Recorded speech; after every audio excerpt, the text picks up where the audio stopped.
Escrituras. Apocalipse, capítulo 11, do verso 15 ao verso 19.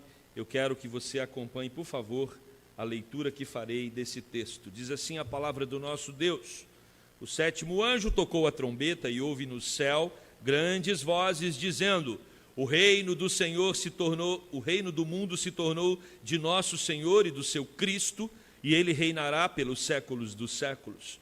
E os 24 anciãos que se encontram sentados no seu trono diante de Deus, prostraram-se sobre o seu rosto e adoraram a Deus, dizendo: graças te damos, Senhor Deus Todo-Poderoso, que és e que eras, porque assumiste o teu grande poder e passaste a reinar.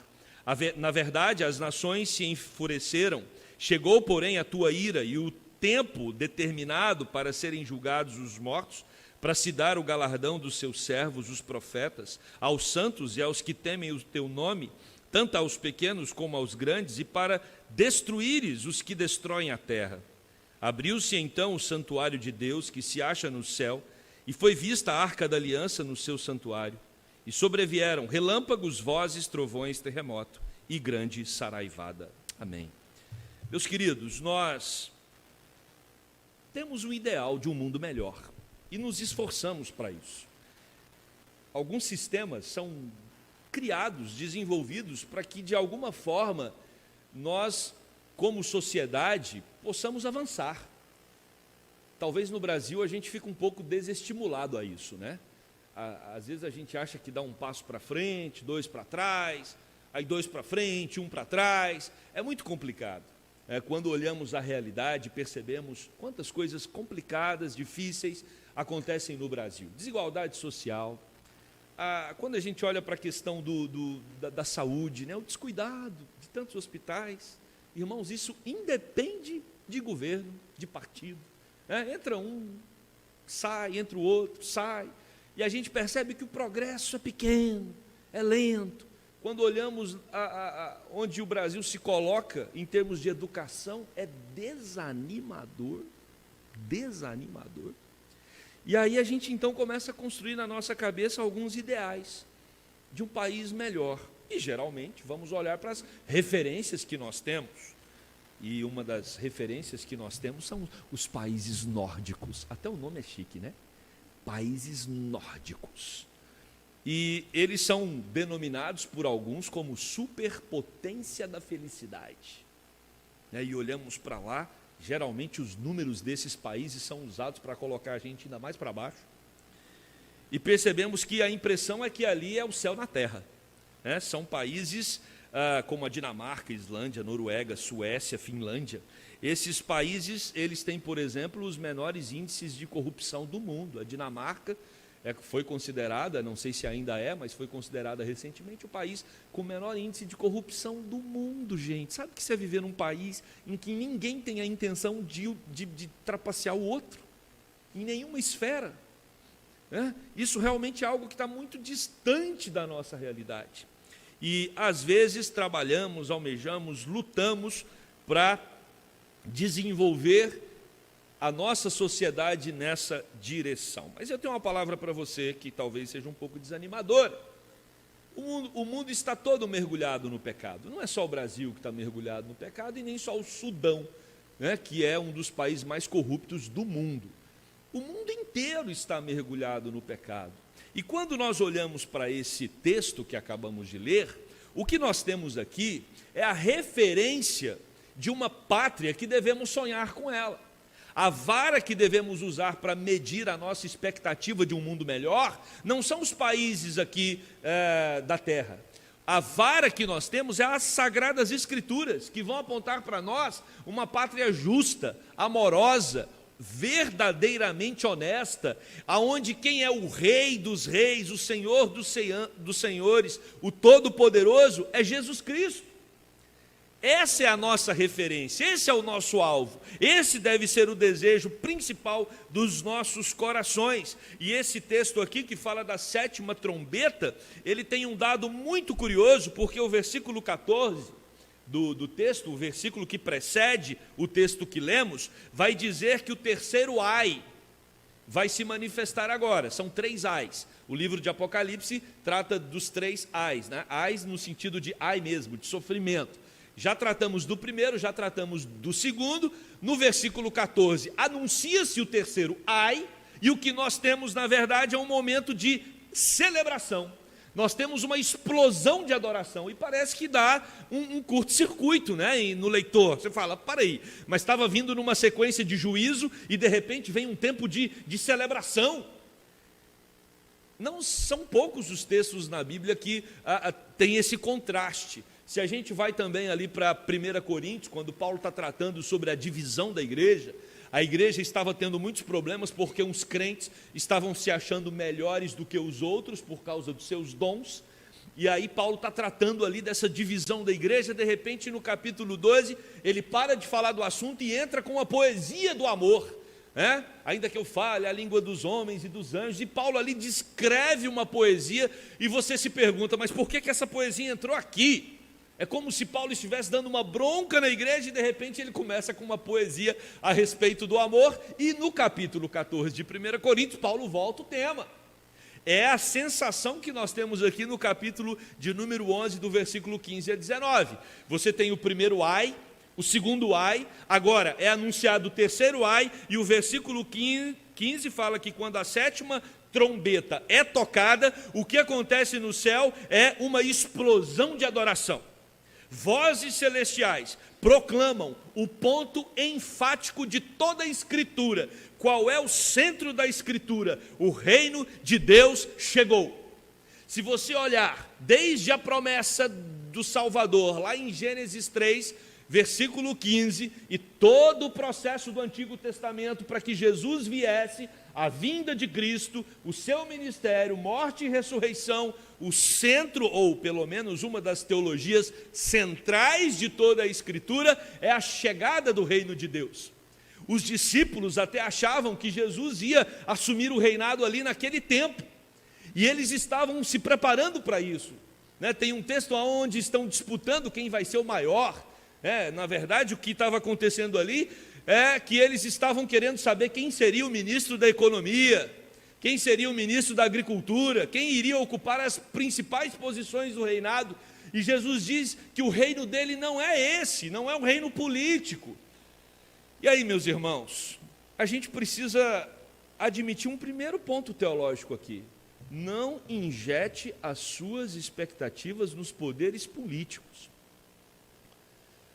Não injete. Por quê? Por uma razão muito simples. O próprio Cristo, quando veio ao mundo, não se envolveu com política, porque ele veio apresentar um reino superior, um reino espiritual, um reino eterno, um reino que não está subordinado ao jogo das vaidades humanas. E é isso que Cristo quer deixar claro também nos evangelhos, é isso que a Bíblia ressalta. Por isso que quando Jesus ensina a oração do Pai Nosso, ele diz ali muito claramente, venha o teu reino. Então a nossa preocupação não é, eu sei que temos que nos preocupar em algum grau com o sistema político do país, inclusive a Bíblia nos estimula a orar por tudo isso, mas nós não podemos perder a dimensão de que a nossa expectativa maior é com o reino de Deus sendo estabelecido de maneira completa na terra. E esta é a mensagem do capítulo 11, do versículo 15 ao 19. O reino deste mundo será substituído pelo reino de Cristo. Então, a ênfase desse texto é: o reino de Deus chegou. João está tendo uma visão do futuro. Ele foi levado ao futuro. Parece uma coisa estranha para nós. Como pode Pedro...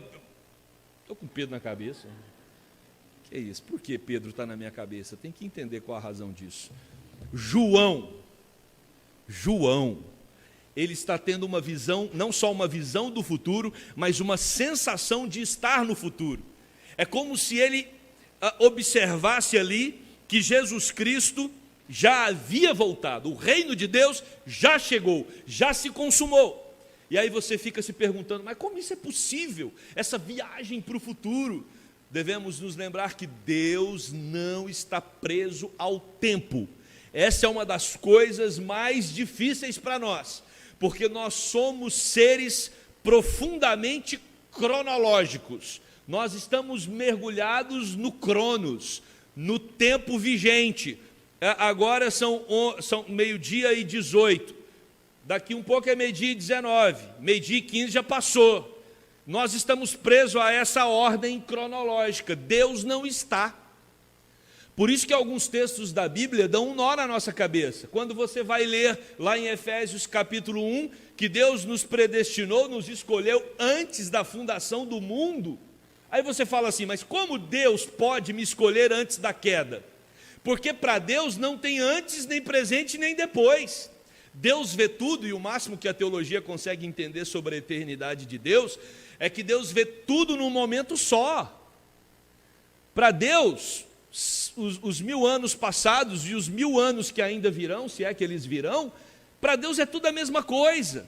Não existe uma ordem cronológica na cabeça de Deus como tem na nossa. Porque Deus está no tempo chamado Kairos, é um outro tempo. É o tempo que vê tudo ao mesmo tempo, você entendeu? Não, nem eu. Porque isso está acima da nossa capacidade de compreensão. Não dá para entender a mente daquele que criou o tempo. Por isso que a Bíblia começa no princípio. Princípio é o primeiro segundo. Tec, tec, tec. Ali começou o Cronos. Quem criou o Cronos? Deus. Para ele criar, ele tem que estar fora. Deus não se submete ao Cronos. Mas para dar um nó ainda maior na sua mente, porque a minha já está com nó há muito tempo, tenta imaginar a encarnação de Cristo nessa perspectiva. O Deus que sai do Kairos e entra no Cronos. O quanto isso foi agressivo para a natureza divina. Por isso que Paulo vai escrever aos Filipenses que ele teve que se esvaziar.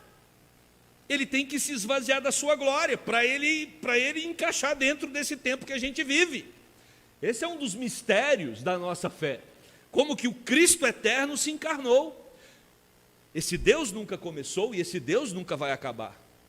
Ele é eterno, ele sempre existiu. E agora ele convida João para participar um pouco dessa possibilidade de olhar o futuro. Por isso que João diz, o reino chegou. O reino do mundo se tornou de nosso Senhor Jesus Cristo. Se tornou aqui, está no passado.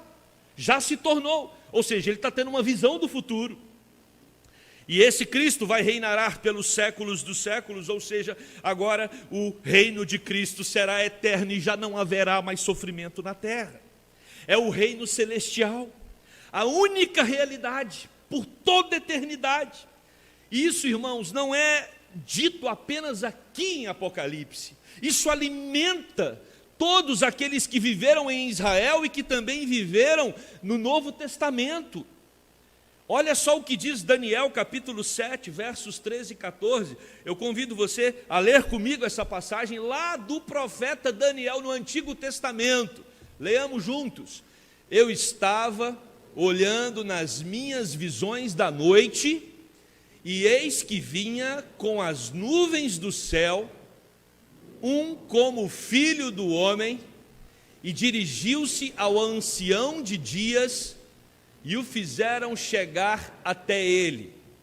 Foi-lhe dado domínio e glória e o reino, para que os povos, nações e homens de todas as línguas o servissem.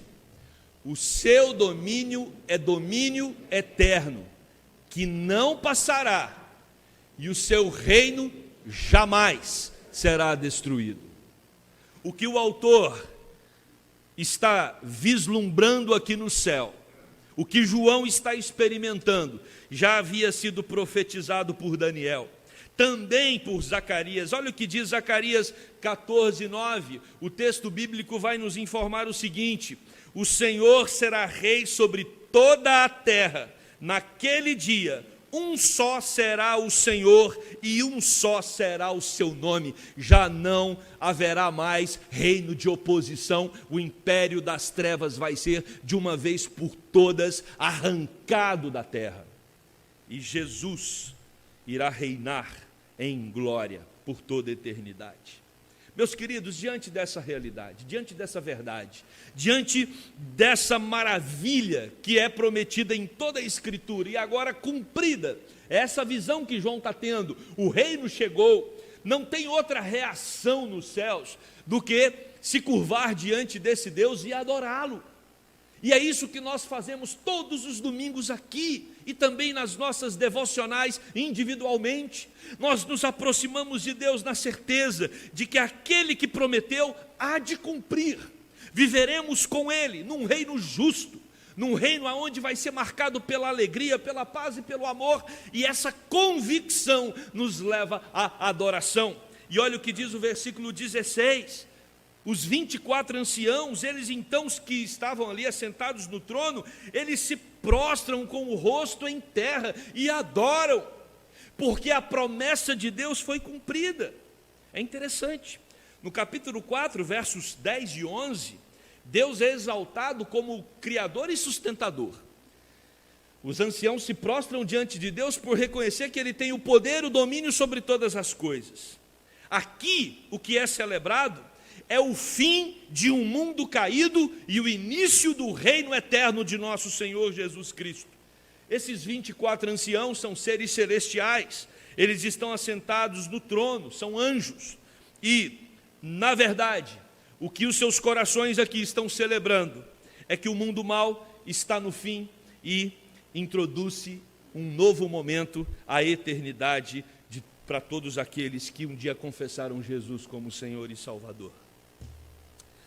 O verso 17 então vai tratar sobre o conteúdo daquela adoração, o que aqueles anciãos falavam.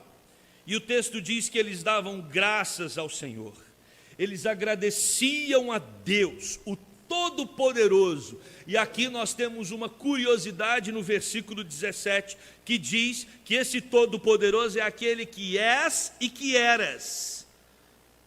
Está faltando uma parte aí, não está não? Aquele que era, que é e que há de vir. Não tem essa parte aqui. Tem essa parte em Apocalipse 1, 4 e 8, tem essa parte em Apocalipse 4, versículo 8, mas quando nós olhamos aqui aquele que é e aquele que era, falta o futuro. Por que não tem futuro? Porque o futuro chegou. Ele não há de vir, ele já veio. João está tendo uma visão do futuro. João já está lá, ele está já atento, e não só atento, mas ele está vivenciando por um momento o fim, o meu fim, o seu fim, o fim de todos aqueles que creem no nome de Jesus. Já não há mais expectativa, o reino chegou. Irmãos, isso era muito importante para aquele contexto, porque era uma igreja que sofria tremendamente, era uma igreja que já não estava mais aguentando, eles esperavam o retorno de Cristo e já estavam com a sensação de que esse retorno não iria acontecer na geração deles, e eles estavam vendo seus irmãos morrendo por causa do Evangelho. Pensem bem, todo domingo nós estamos aqui, imagine se cada domingo o pastor tivesse que anunciar que uma família havia sido arrebatada, morta, por causa de Cristo, e os bancos iam ficando com as suas lacunas.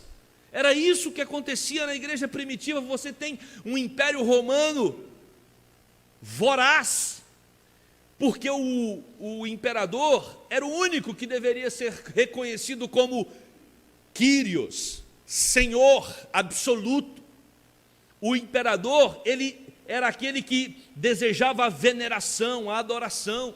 Então não só Roma, mas todos os demais países subjugados deveriam se prostrar, os seus cidadãos deveriam se curvar e reconhecer César como Quírios.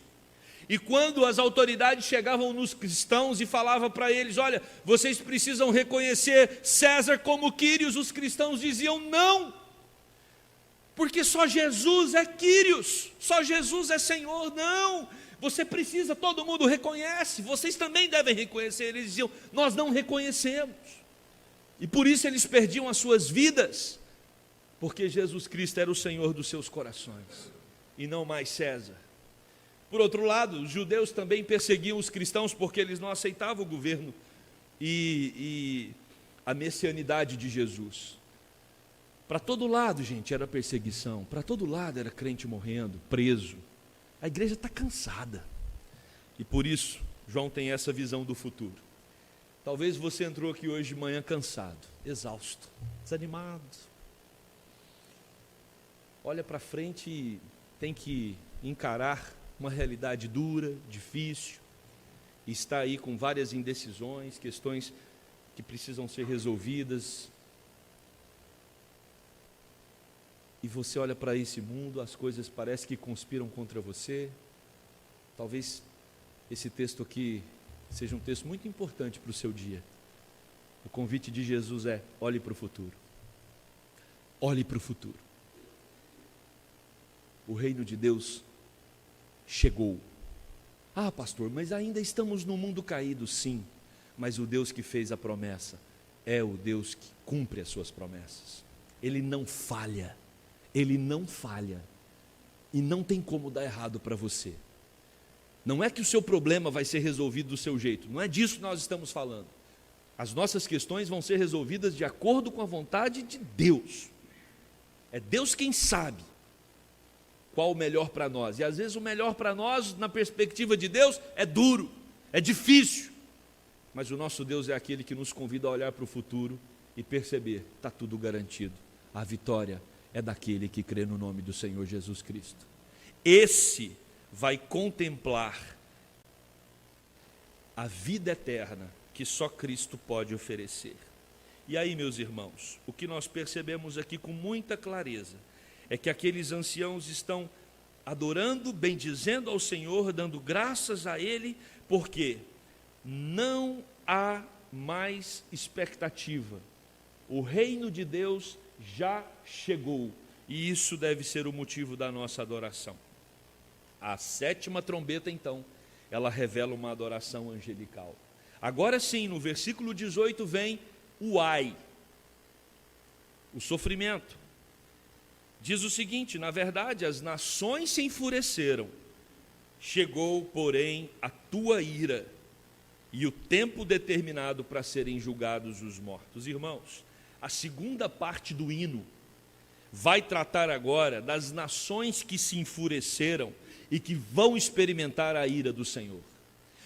É claro que naquele contexto nós temos Roma, que estava de maneira muito enfática tirando a vida dos cristãos, mas isso não serve só para aquele tempo, serve também para o nosso tempo.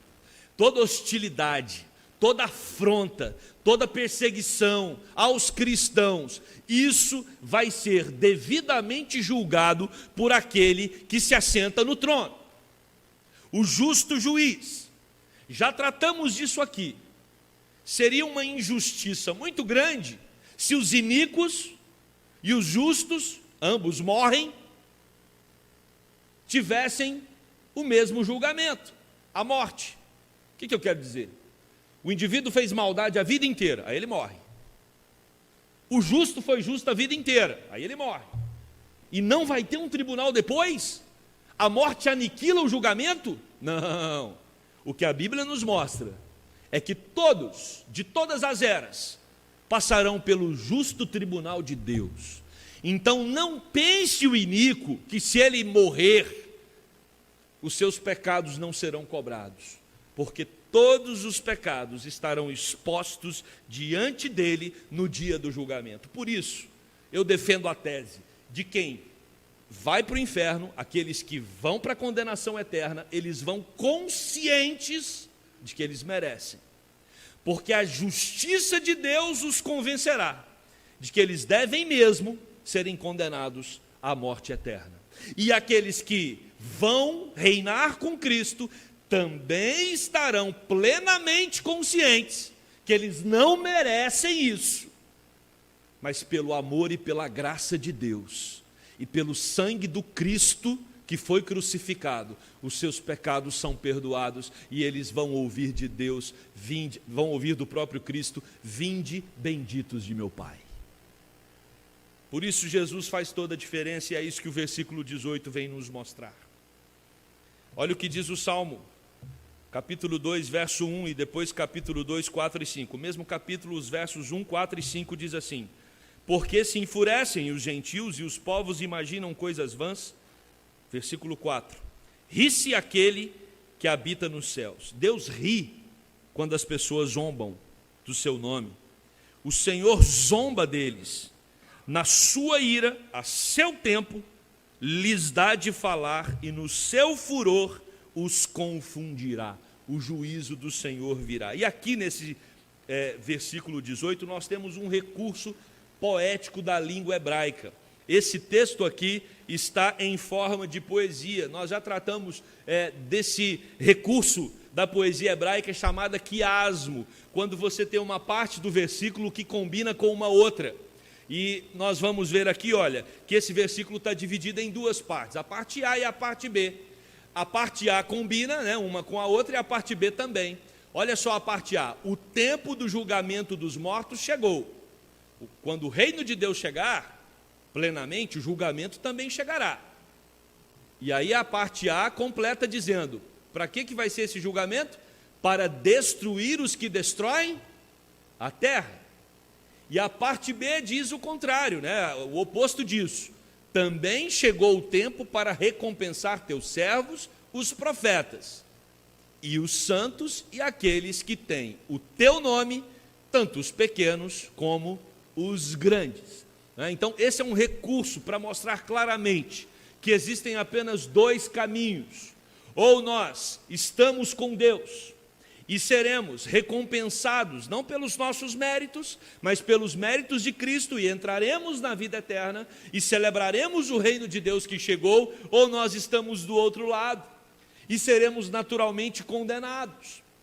Não tem uma terceira via, nem no Brasil a gente conseguiu, né, ter uma terceira via. Não tem terceira via. Não tem terceira via. Não tem uma outra maneira de encontrar a salvação.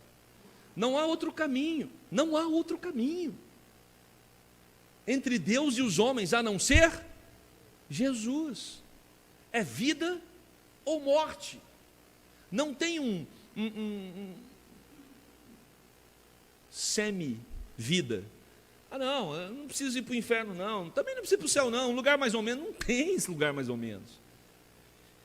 Ou viveremos eternamente com Cristo, ou não viveremos eternamente com Cristo. É isso que a palavra de Deus nos ensina, e é isso que Apocalipse também está nos ensinando, né? E aí o juízo de Deus virá.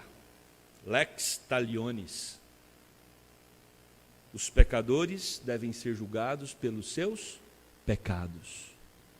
Os destruidores devem ser julgados pela sua destruição. Quem fez o mal deve ser julgado pela sua maldade. É assim que funciona o tribunal de Deus. Não se compra o justo juiz. E aí o texto termina com o versículo de número 19, que na verdade João está tendo uma teofania. O que é uma teofania? É quando Deus se manifesta através dos elementos da natureza. A sarça ardente, lá quando Moisés se encontra com Deus. Nós temos também o povo no deserto, tinha uma nuvem guiando o povo de dia, para fazer sombra para eles, e uma luz que os guiava à noite. São teofanias. E agora nós temos aqui duas teofanias que são utilizadas para simbolizar a presença de Deus. A primeira delas é a arca. A arca de Deus, nesse texto aqui, significa misericórdia. Olha o que diz Hebreus capítulo 9, versículo 4, quando vai tratar a respeito da arca do Senhor, ao qual pertencia um altar de ouro para o incenso e a arca da aliança totalmente coberta de ouro, na qual estava uma urna de ouro contendo o maná, o bordão de Arão que floresceu e as tábuas da aliança. Esses elementos, o maná, o bordão de Arão, as tábuas da aliança, manifestam a misericórdia, o amor, o cuidado, o sustento de Deus. Essa é a primeira visão que João tem, a visão da misericórdia, do Deus que caminha em direção ao seu povo. Mas nós temos também a segunda teofania, que manifesta o juízo do Senhor, que é por meio da tempestade. E nós podemos nos recorrer ao texto de Êxodo, capítulo 19, verso 16. Ao amanhecer do terceiro dia, houve trovões e relâmpagos e uma espessa nuvem sobre o monte, e muito forte clangor de trombeta, de maneira que todo o povo que estava no arraial se estremeceu. A presença de Deus, ela pode ser comparada a um momento de uma tempestade intensa, onde as pessoas se assombram com Ele, onde as pessoas têm uma noção mínima da sua grandeza, e elas então se apavoram diante desse Deus grande e poderoso. Meus queridos irmãos, o nosso Deus é Deus de misericórdia, o nosso Deus é Deus de juízo. A arca simboliza a misericórdia do Senhor, o convite dele para todos aqueles que querem experimentar da salvação. A tempestade é o Deus poderoso estabelecendo o seu juízo sobre a terra. Este é o Evangelho, esta é a mensagem das boas novas. E você tem mais uma vez a oportunidade de ouvir dessa mensagem. Você que está acompanhando o nosso culto de casa, o convite do Senhor é: experimente a salvação que há em Cristo Jesus. Para você, o que tem reservado no futuro é o reino de Deus, a vida eterna, reino completo, onde não teremos mais o sofrimento, a dor, a angústia, problemas, não teremos injustiças, não teremos nenhum dos males que tanto nos afligem no nosso tempo. Mas para aqueles que não creem, o que nós temos é a separação de Deus. E certamente isso vai trazer muita angústia, muita dor e muito sofrimento. Quero concluir esse sermão. Talvez o seu sonho era viver num país nórdico. Ah, se eu vivesse na Dinamarca. Ah, se eu vivesse na Finlândia. Quero dizer para vocês que esses países são países que têm problemas diferentes, mas têm seus problemas. Quer ver um exemplo? Você sabia que a Dinamarca é um dos países que autorizou o aborto quando é identificado que a criança tem síndrome de Down? E esse aborto pode ser feito até um dia antes do parto? E sabe qual é o propósito da Dinamarca? É fazer o que a Islândia fez: diminuir ao máximo possível crianças com síndrome de Down, pessoas com síndrome de Down. Por quê? Porque essas pessoas dão trabalho.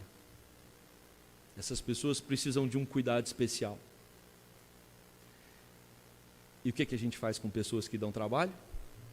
A gente elimina.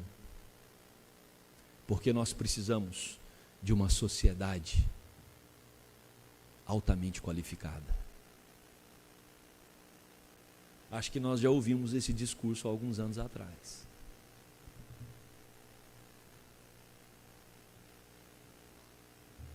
E você ouvir os testemunhos, até estimulo você a procurar no Google aí, os poucos que sobrevivem nesses países, e a luta deles, e não são só nesses países não, viu gente? Espanha está numa campanha absurda para que esse aborto seja incentivado, né, para você ter uma sociedade mais eficaz, mais qualificada, né, gente que não atrapalha. Quem atrapalha tem que ser eliminado.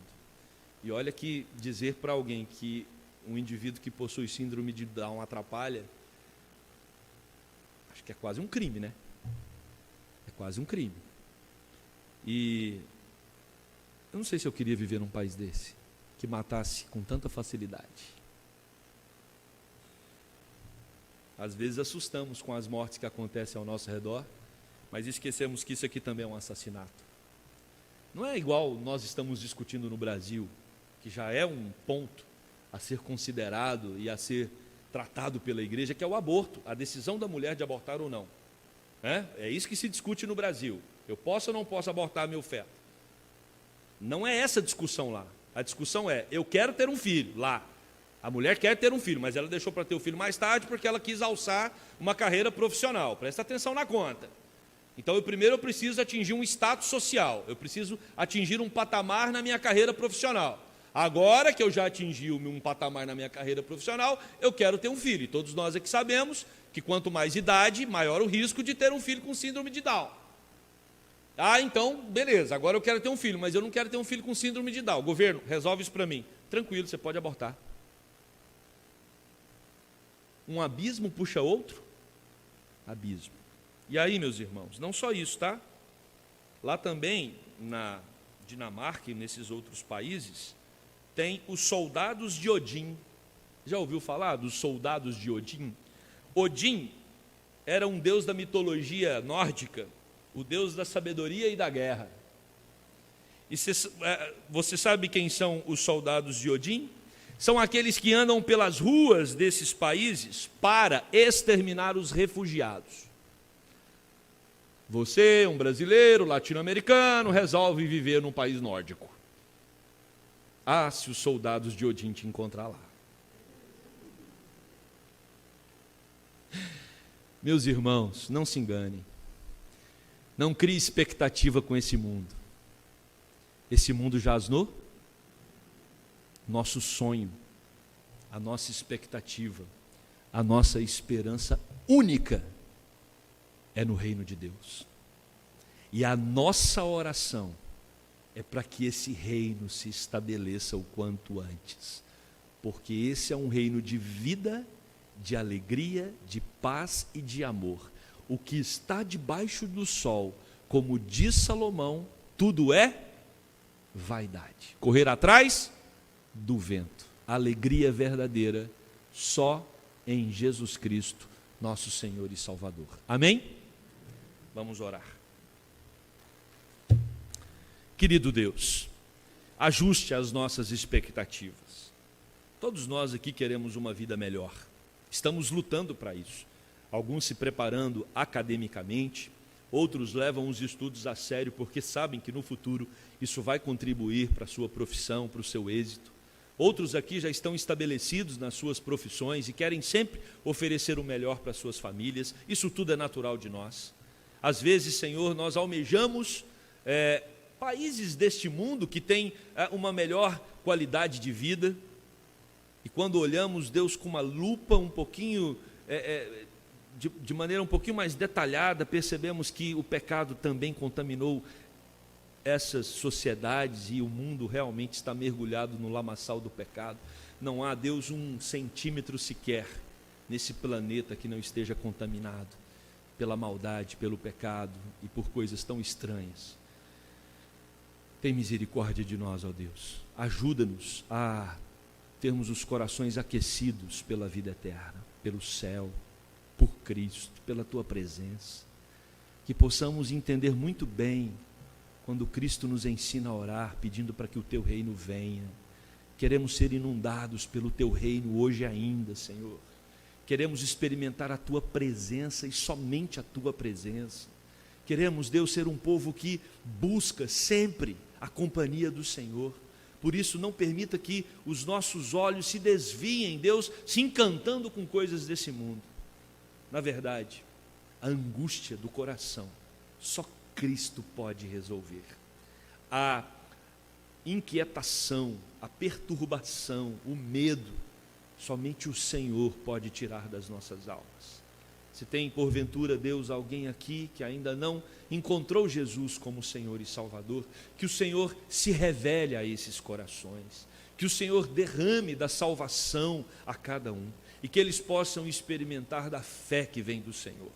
Essa é a oração de um povo que te ama e de um povo que sonha em encontrar com o Senhor nas nuvens e viver contigo por toda a eternidade, porque essa promessa foi feita pelo Senhor.